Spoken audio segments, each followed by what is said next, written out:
रक्षा सूत्र के रूप में बहन अपने भाई के हाथों में एक रक्षा सूत्र बांधकर भाई से एक प्रतिज्ञा लेती है। ब्राह्मण, साधु, संत और बहन बेटी, ये तीन काल का हरण करती है, इसलिए इन तीनों की महत्वता है। जब ये राखी जो बनती है ना, ये रक्षा सूत्र जो तुमने बांधा है, जो मोली जो बांधते हैं, कलेवा जो बांधते हैं, ये रक्षा।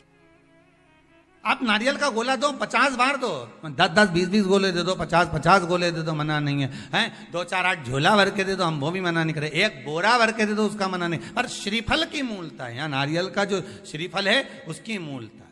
और कितनी सुंदर बात है, नारियल जो बहन भाई को देती है, श्रीफल हाथ भरा हुआ रखती है, भाई को बहन जब श्रीफल देती है तो भाई वही श्रीफल अपनी बहन को कुछ दक्षिणा अर्थात कुछ रुपया रखकर, कुछ भेंट रखकर, कुछ स्वरूप रखकर, जब बहन इतनी दूर से आई वही श्रीफल भाई फिर बहन को दे देता है, ये ले तू ले जा, तू रख ले। पर बहन उस श्रीफल को लेकर नहीं जाती है, बहन क्या कहती है, नहीं नहीं तुझे रखना पड़ेगा, तू रख। तो दो चीज में से जब श्रीफल भाई भेंट रखकर देता है अपनी बहन को, तो बहन श्रीफल वहीं भाई के घर छोड़ देती है, भेंट का कुछ भाग लेकर चल देती है। ये बहन का प्रभाव। रक्षा सूत्र को लोगों ने बिगाड़ दिया आज के जमाने में, तो रक्षाबंधन का भी महत्व लोग नहीं जानते कि कैसे रक्षा सूत्र बनना चाहिए, कैसे रक्षाबंधन होना चाहिए, उसका भी विशेष महत्व होता है भाई, उसकी भी मूलता होती है। और एक बात कहूंगा आज रक्षाबंधन पर, आपको अच्छी लगे तो आप स्वीकार करना, ना लगे तो आप छोड़ देना। वैसे भी सीहोर वाला महाराज ताड़ी तड़ी बोले ही बोले है, उसमें क्या दिक्कत, तो बोलने में तो कोई पीछे हटूंगा नहीं। एक निवेदन आप सबसे करूंगा, आपको अच्छा लगे अपने जीवन में उतारिएगा, ना लगे कोई बात नहीं, छोड़ दीजिएगा, पर उतारना जरूर। बहन से प्रॉपर्टी के चक्कर में कितना भी झगड़ा चल रहा हो, बहन का भाई से एक मकान के चक्कर में कितना भी झगड़ा चल रहा हो, संपदा के चक्कर में कितना भी झगड़ा चल रहा हो, तो भी निवेदन करूंगा, बहन और भाई तुम खूब लड़ो प्रॉपर्टी और जमीन के लिए, पर रक्षाबंधन के दिन कम से कम एक दूसरे के नहीं भी जाओ तो फोन लगाकर जीजी और बहन भाई से, भाई बहन से एक बार तो बात कर लो, क्योंकि धन अपनी जगह रह जाएगा साहब, वहां धन नहीं जाने वाला, आपका व्यवहार जाने वाला है, आपका प्रेम जाने वाला। माना उसने कुछ भी करा हो, अदालत में केस लगा दिया हो, 25 केस चल रहे हो अदालत में, 50 बार तुम्हें पेशी पर जाना पड़ रहा हो, 50 बार झगड़े हो गए, 50 बार तलवार लेकर खड़े हो गए, डंडे लेकर खड़े हो गए, एक दूसरे को मारने को तैयार हो गए, पर निवेदन है, एक माता के गर्भ से तुम जन्मे हो, कम से कम उस माता के दूध का फर्ज अदा करो। और एक बार कितना भी झगड़ा हुआ हो, इस आस्था चैनल के माध्यम से आज रक्षाबंधन के दिन भले राखी बंधवाओ मत बंधवाओ, पर एक फोन लगाकर तो पूछ लो, जीजी कैसी है, कब आएगी बता, या बहन भाई को कह दे रे कैसा है, भूल गया क्या मुझे, भाई भी कह दे, लड़ाई की बात मत करना, आज के दिन बस प्रेम की बात करना कि कम से कम बहन का फोन तो आया।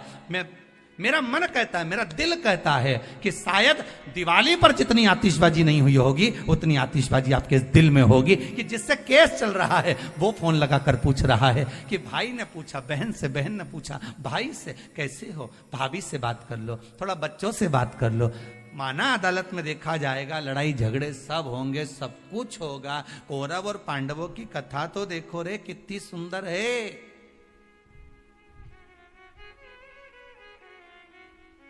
कितनी सुंदर है।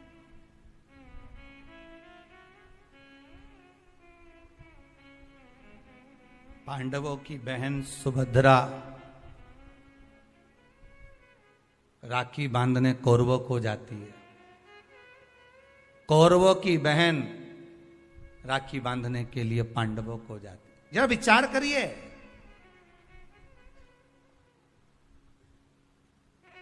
क्या युद्ध के मैदान में लड़े नहीं, क्या युद्ध के मैदान में मरे नहीं, युद्ध अपनी जगह पर है, लड़ाई।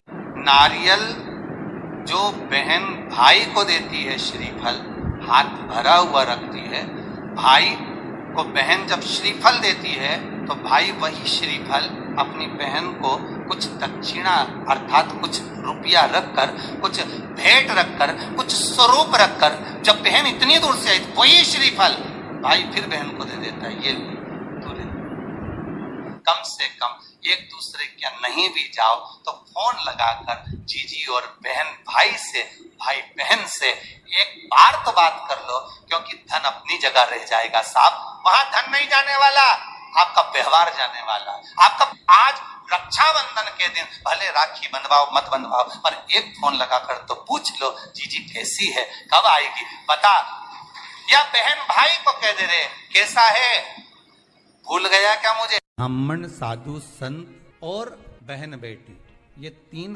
काल का हरण करती है, इसलिए इन तीनों की महत्वता। रक्षा सूत्र के रूप में बहन अपने भाई के हाथों में एक रक्षा सूत्र बांधकर भाई से एक प्रतिज्ञा लेती है कि आप इस भूमि पर जब तक मेरे प्राण हैं तब तक मेरी रक्षा करोगे।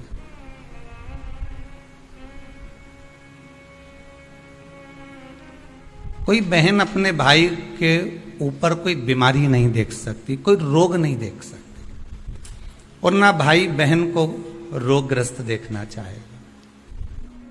रक्षाबंधन के पहले अपनी अपनी ननंद के पास जरूर लगाओ और फोन लगाकर बोलो जीजी कब आएगी तू, सुन साड़ी माड़ी लेकर मत आना, या अलमारी भरी पड़ी है मेरी साड़ियां पहन लेना। क्यों, किस लिए, कारण क्या है, क्यों? माता लक्ष्मी जी ने जाकर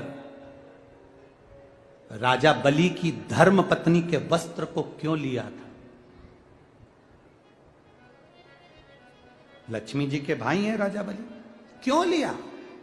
ऐसा वस्त्र में क्या था?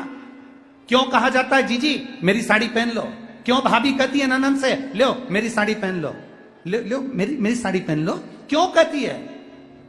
तीन काल को हरने वाले होते हैं। पहले नंबर पर संत, ब्राह्मण, साधुजन, गुरुजन जब तुम्हारे दरवाजे पर आते हैं तुम्हारा काल हर लेते हैं।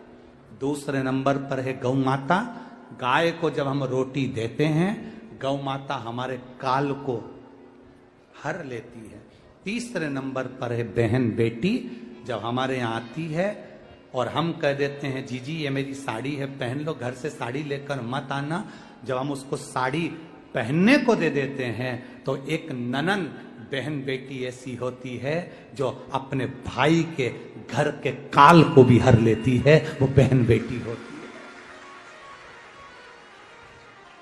पर आप में से कई माताएं ऐसी भी बैठी है जो अपनी एक साड़ी नहीं दे, और अगर ननन पहन लेना तो 25 बार के बता दे जी जी मेरी है, जी जी अच्छे से बैठो साड़ी फट जाएगी मेरी है।